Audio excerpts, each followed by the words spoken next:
yn ei lyfr God's Big Picture, mae'r awdur Vaughan Roberts, mae Vaughan Roberts yn weinidog ar Eglwys St Ebs yn Rhydychen. A mae'n un o'r llyfrau dwi wedi darllen i baratoi y gyfres yma.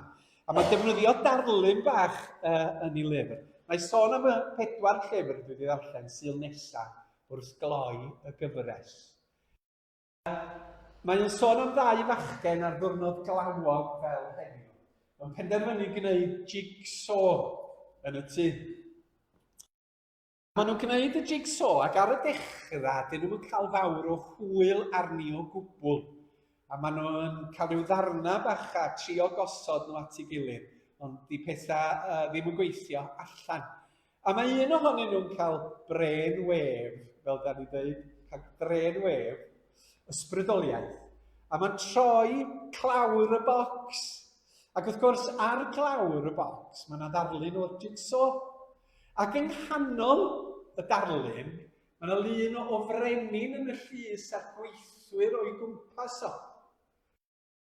Wrth iddyn nhw weld a rhoi y brenin yn y canol, maen nhw'n gallu adeiladu y jigsaw a mae'r darna i gyd yn disgyn i'w lle.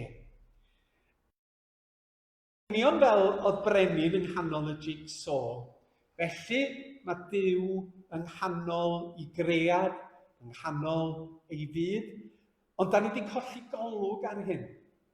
Colli golwg ar y Dduw fel brenin tragwyddol drosta ni, sydd yn llawn gras a daioni a cheilioni a chariad.